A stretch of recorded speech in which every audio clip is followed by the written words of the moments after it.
Hey everyone, welcome back to ICU. This week you have me all to yourselves. I am doing a solo episode and I wanted to talk to you about my journey a little bit more. I know back in season 1, I think it was episode 5, where I shared my story, and each week you sometimes get little snippets of my journey and what has worked for me, what hasn't worked for me. And I love sharing all of that because it most likely will help someone. At least that's my hope. And today I wanted to dive into, what has helped me the most in the past few years. So, specifically, why I decided to stop doing invasive treatments and move towards more non-invasive treatments.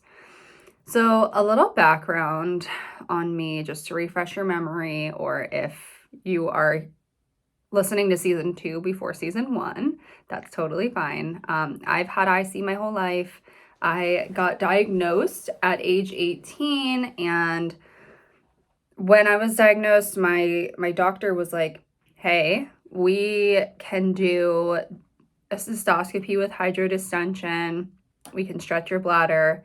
They didn't really explain anything besides that. And they also mentioned doing weekly instillations. So I was 18 at the time, like I said, and I was completely new to this world.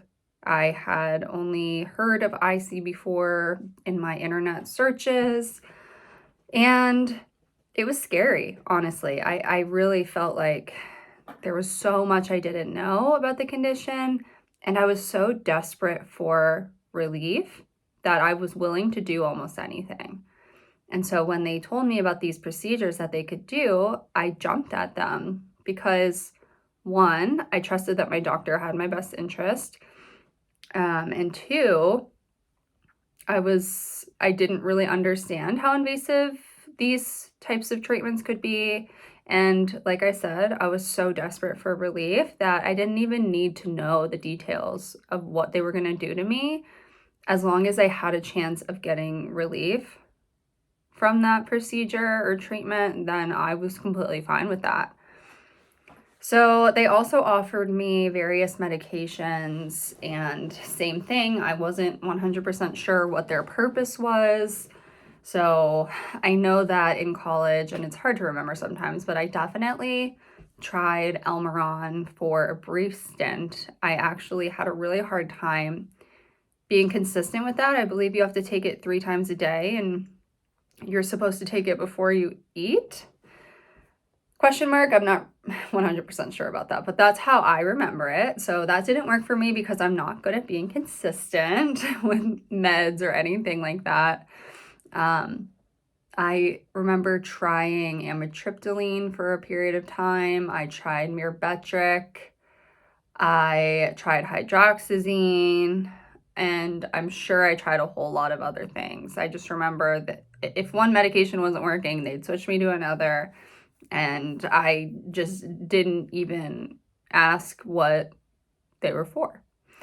So again, I was just desperate to not be in pain every single day and every single time I peed. That was my main symptom. I actually, and something that a lot of people don't know about me was I've only ever had pain. I never had frequency until I had that hydrodistention at 18. That procedure created frequency and urgency for me.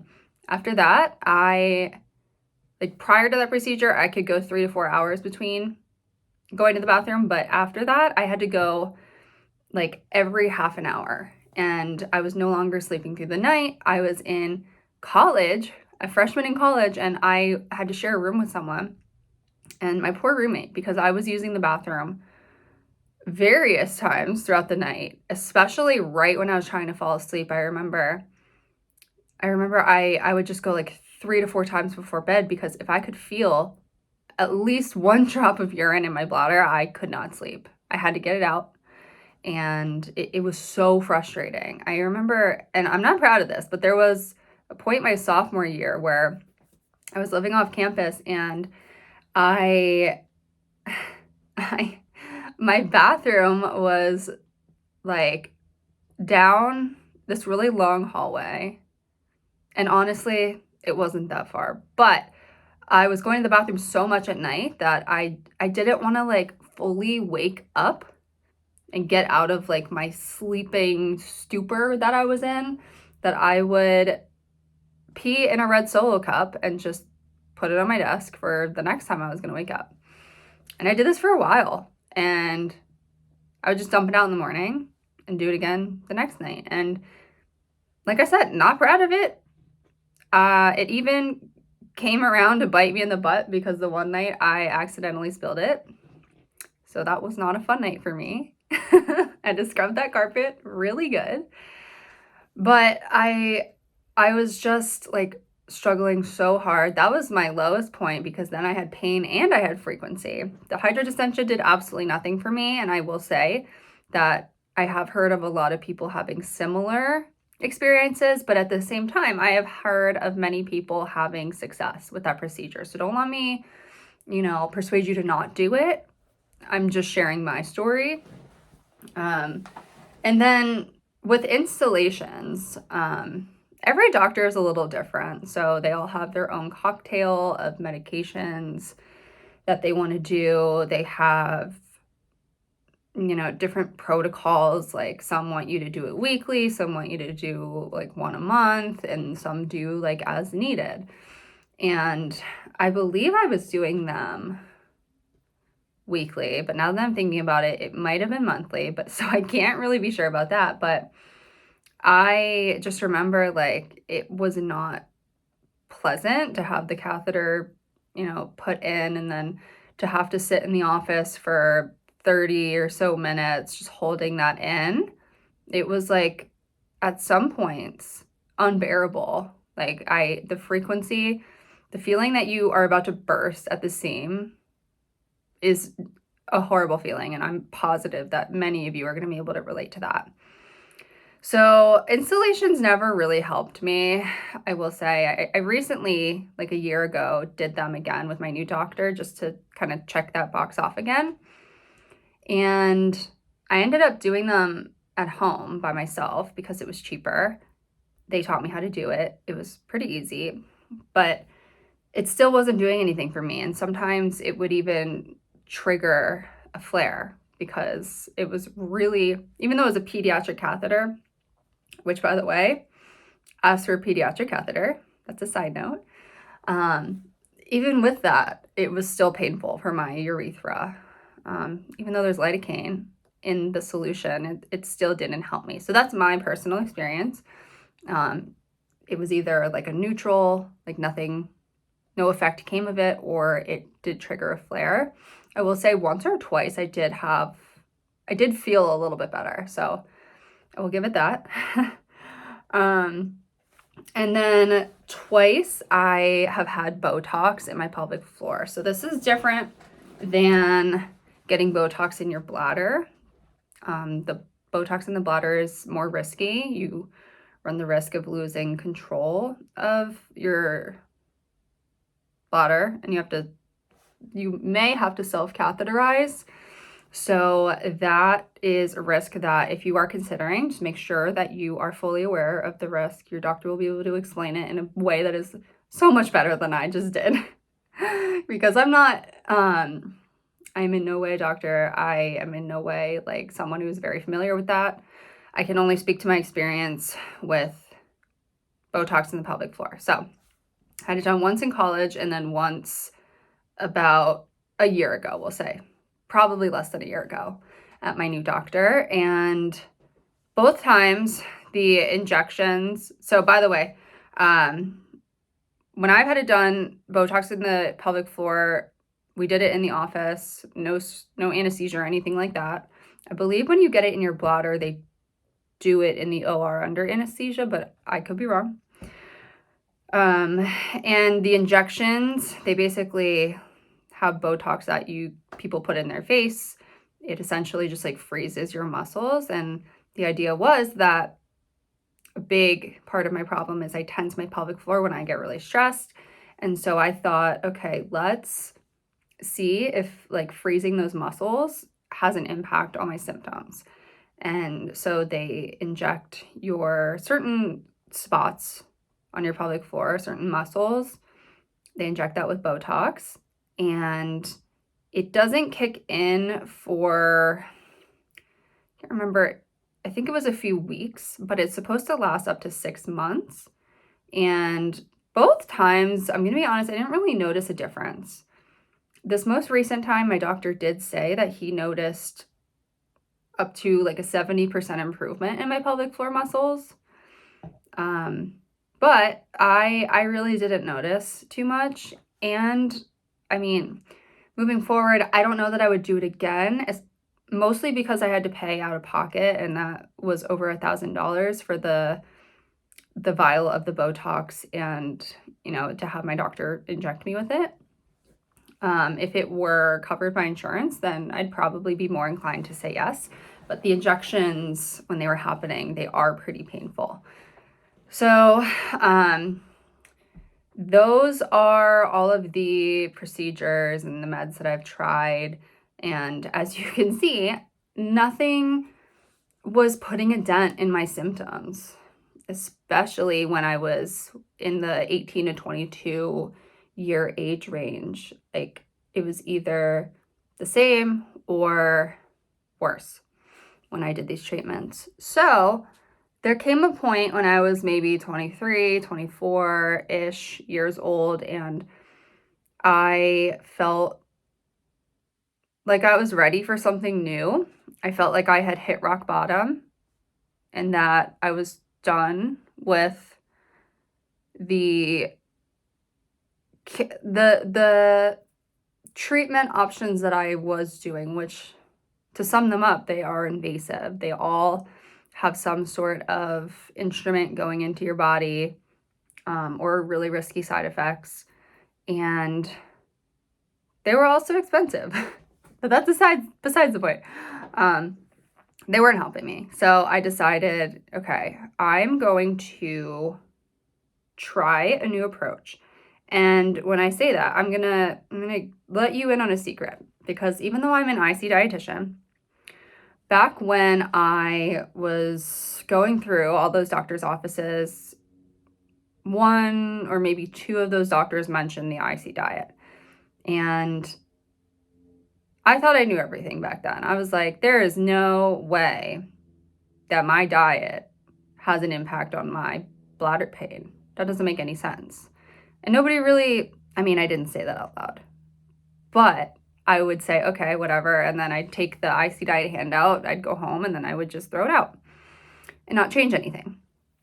And maybe if I had expressed my concerns, maybe my doctors would be able to explain it to me, like the mechanism behind what you're putting in your body and what it's doing and how that could contribute to your symptoms.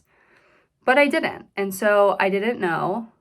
I didn't know that it could actually help me until that point where I was about 24 years old. And I was like, okay, I think I'm ready to finally give this a shot.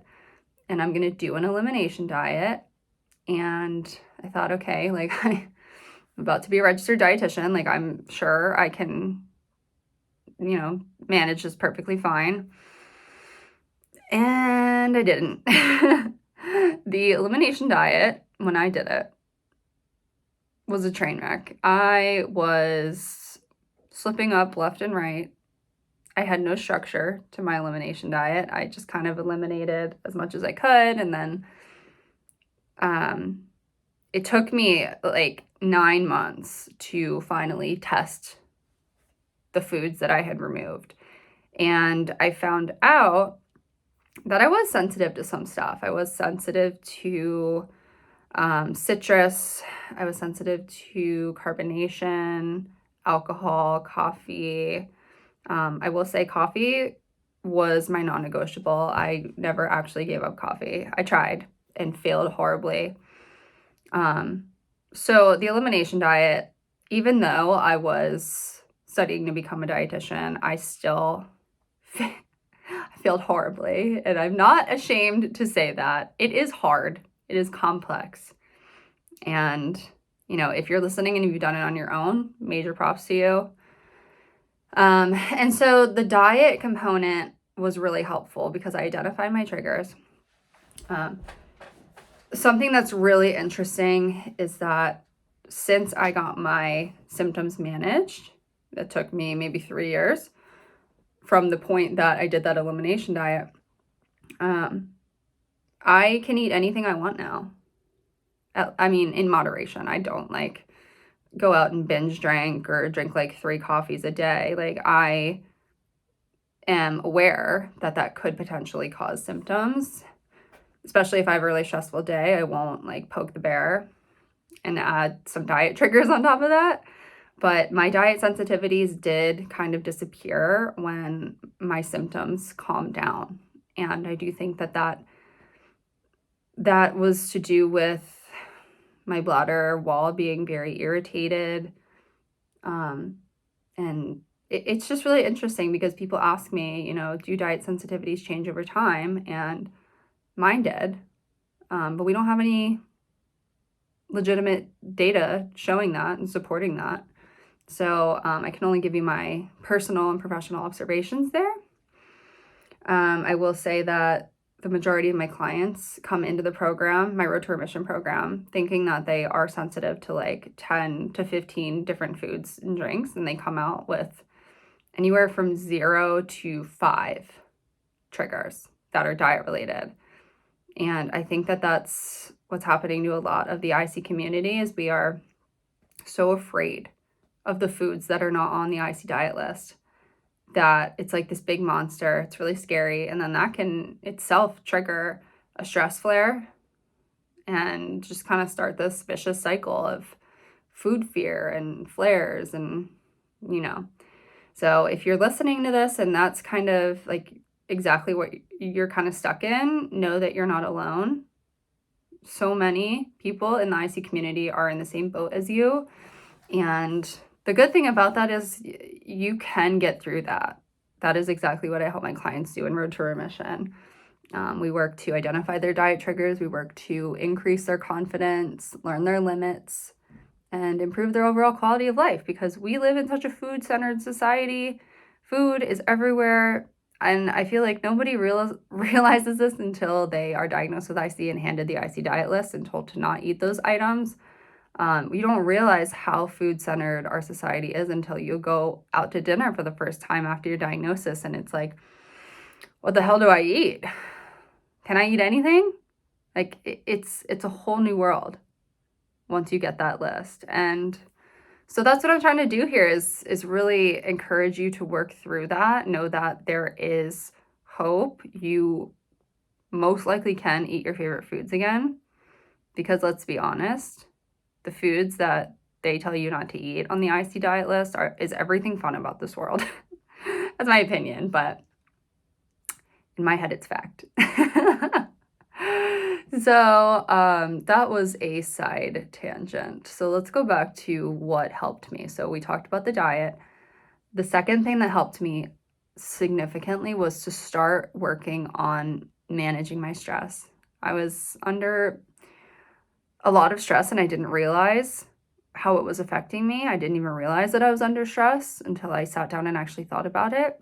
I think a lot of us just have mild to moderate levels of stress consistently every single day, and we just kind of get used to it. So I started going to therapy. I started talking about the things I was kind of dealing with on a day-to-day basis. I talked about my IC. I talked about my food fear that I was going through. I was a volleyball player in college and, there's a lot of pressure to perform. So I talked about that. And each week I started to see like a very small improvement in my symptoms. And I made sure to continue, exercising as much as I could, going outside, getting some sun, some vitamin D. I made sure that I was nourishing my body. I was staying hydrated. So I started taking care of my body, both physically, mentally, and emotionally, which was really, really beneficial for me. And what else did I do? I recently, I started to focus more on my nervous system. So that's a little bit different from stress. Stress is just one part of the equation. Your nervous system is an entire system of, different responses that our bodies are born with. Your fight or flight response, your rest and digest state. Your nervous system does all of that automatically, which is really cool. And once I actually started to learn about that, a light bulb kind of went off, and I understood that, okay, I'm walking around every single day in a state of fight or flight. My body thinks that there is a threat just following me around like a lion. There's a lion following me around all day, every day. And when you're in that state, your body really can't heal itself. It can't, you're gonna have increased levels of inflammation. You're just gonna have a really hard time getting relief from your IC symptoms when you are constantly in that upregulated state. And my doctor, Dr. Eckenberg, who was on in episode 6, I believe, of this podcast, he is a chronic pelvic pain specialist. And he kind of explained it to me in a simple way, and he recommended a book to me called Why Pelvic Pain Hurts. That book was phenomenal. And then another one called Explain Pain. That was really helpful. Just explaining it in different ways, different depictions, different metaphors. And for me, like, understanding the mechanism is like the most important thing in moving forward. So once I understood what was happening, I could learn ways to prevent certain states, how to like calm my nervous system. So that's really what we've been working on. Is I actually started doing like the Curable app. I started listening to their audio recordings. I started listening to different podcasts that help with that. I did a month of Evelyn Hecht, who was on one of my season 1 episodes. She's a pelvic floor physical therapist who created Pelvic Sense, which is a program to help you retrain your brain. And that helps a lot of people with their pelvic pain.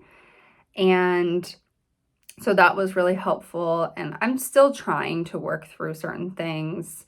I'm also on gabapentin to help with my nervous system. And so that's kind of the things that I've been doing. And in addition to the diet and the stress piece, I am also still going to pelvic floor physical therapy. I am a big believer in that, especially for me. I have all of the issues with my, like, tensing my pelvic floor. I have pelvic floor dysfunction. I have vulvodynia. And those muscles down there just need all the help they can get. So over the past 8 to 10 years, I've seen 4 different pelvic floor physical therapists, and I will say that every single one of them had a different approach, which can be both good and bad. I think mostly it was good because I got to see a lot of different styles and methods that they use, different exercises that they recommended to me, different stretches, different philosophies. So that was really cool. Now, I will say, if you are seeing a pelvic floor PT that you just aren't vibing with, definitely look for another one because it can be a game changer. And I've seen it help so many people. And even if you don't think your pelvic floor is an issue, still see if your doctor, your urologist, your gynecologist, whoever it may be, see if they'll give you a referral to pelvic floor PT and go once or twice and see what the physical therapist says, see if they think that it could benefit you. And, even if not, they'll tell you, okay, your pelvic floor is not an issue. It's something else. And at least you'll be able to check that off. And that contributes to that investigating of your root cause. And so all of those 3 things have been pivotal in my IC journey and getting to relief. And I'm happy to say that I'm now 95% pain-free. And I don't want anyone to think that this was an overnight thing or that it happened quickly, because it didn't. This has been a lifelong journey for me, and the past 3 to 4 years have been hard at times, but they have been really, what am I trying to say? I've learned a lot about myself. Like, I really have. And I had to go through all of those experiences, especially the bad ones in the beginning, to know what works for me and to know what path I'm meant to be on in my IC journey. And all of that led me to the work that I'm doing here. So, becoming one of only 2 IC dietitians out there in the world, creating this podcast, starting my Road to Remission program, and then my other 2 offers, the IC Collective and Intro to IC mini course. I was able to decrease my symptoms, and now I have a career that is really fulfilling, and I'm able to help other IC warriors. This is something that I've always wanted to do. I just had to wait for the right time to do it. And honestly, the pandemic really helped push me out of my hospital job into this, to take the chance. And I'm so grateful that I did it, because I have now helped over 80 women get their lives back. I've helped 60% of my Road to Remission clients either go into remission or get very close to remission. And I think that statistic alone is incredible. They also have had significant decreases in their pain levels, their frequency, the amount of times they're going to the bathroom every day and night, significant increases in their overall quality of life. So that actually went from a 3.75 out of 10 to a 7.85 out of 10. So their quality of life improved by over 100%, which is phenomenal. And that's just in 3 months. How they feel about their IC and how they feel about their sex life has also improved as well. So the program that I created was, I created it to be everything that I needed back when I was 18 years old and really struggling. And I created it to combine 3 essential pieces. So the diet portion, the education portion, and the community piece.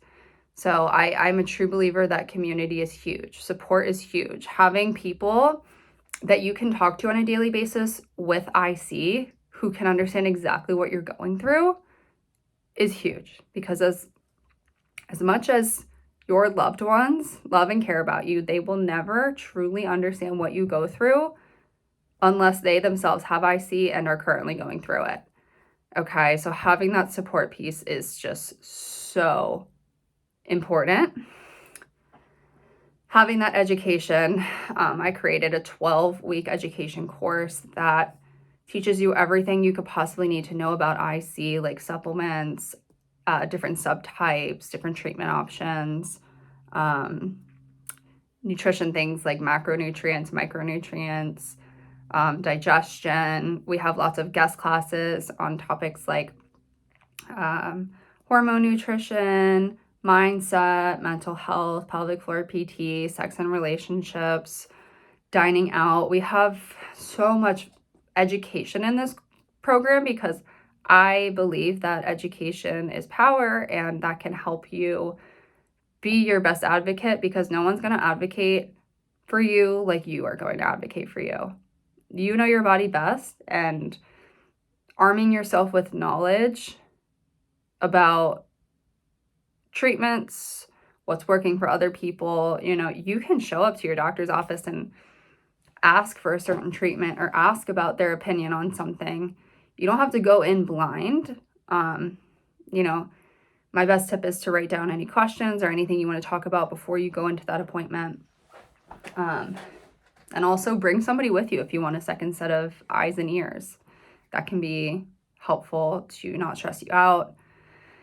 So, and then the elimination diet portion of the program, we're really looking at, are you diet sensitive? Okay, if you are, what are you sensitive to? What are your limits on your triggers? Can you have a small amount